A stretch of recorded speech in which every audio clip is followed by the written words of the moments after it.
Children grieve completely different than adults. They can't grieve deeply for long periods of time. So there's short spurts of grief. And then 5 minutes later, they'll be out riding their bikes and playing and having fun. And so the parents get real confused about what that means. I was really sad. I just didn't really know what to do, what I should feel, or what I should say, or how I was supposed to act. My dad died when I was a baby, and I think it's just the things I'll never get to do. You know, seeing other people with dads, and it's almost like I'm mourning over what I never had instead of what I had.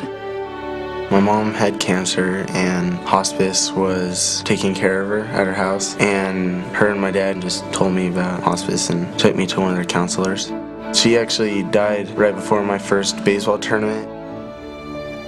Kids need a place to memorialize somehow, just to remember, to acknowledge the loss, to acknowledge that it's had an impact on their life. They need a place to talk about it.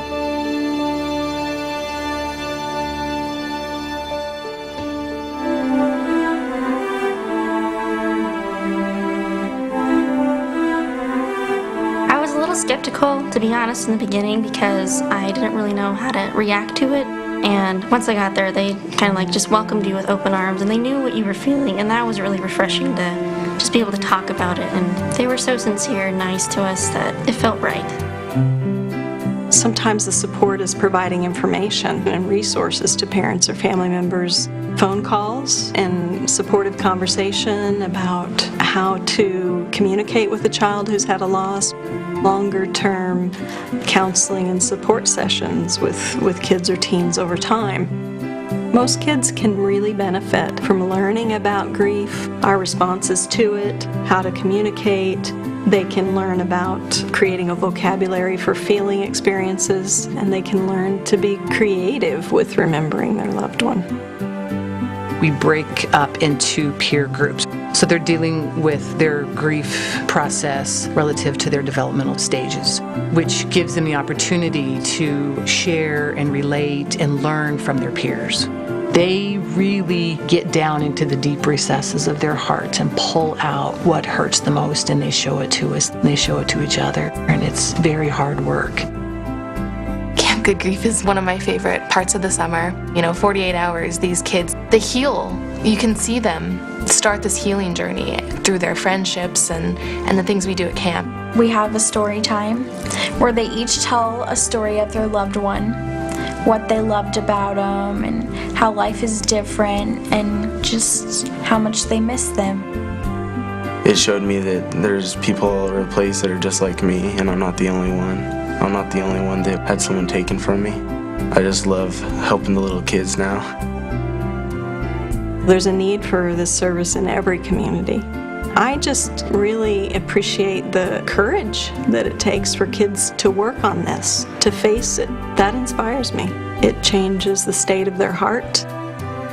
What inspires me most is their ability to take something that could be devastating and turn it into something very positive.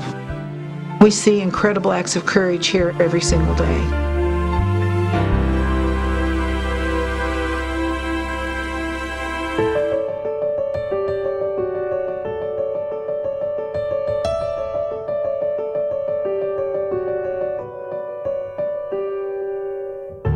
My mom took a lot of pictures, so that's kind of like my memory thing. And we watched a lot of movies together, so every time I watch some Disney movie, that's kind of like my way of hanging out with my mom.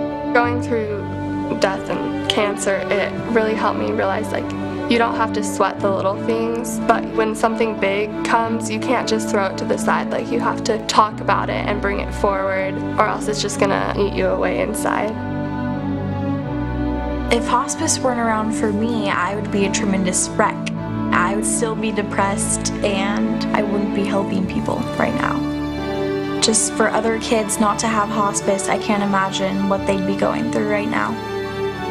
The people at hospice welcome you with open arms and are excited to have you here, and they're just a bunch of great people. I wanted to be a volunteer because I wanted to do for others like they did for me, because they changed my life significantly, and I knew I could do that for other people.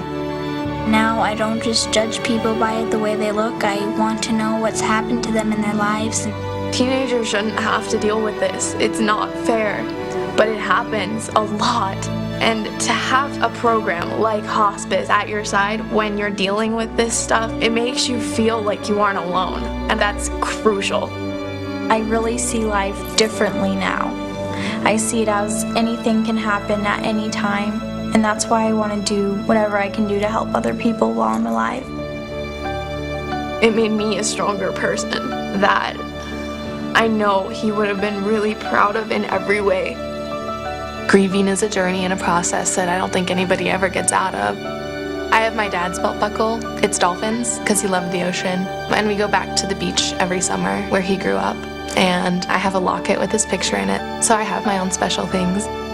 I think he'd be proud to see how I've turned something awful, his death, into helping others and to being a strong person who wants to help others.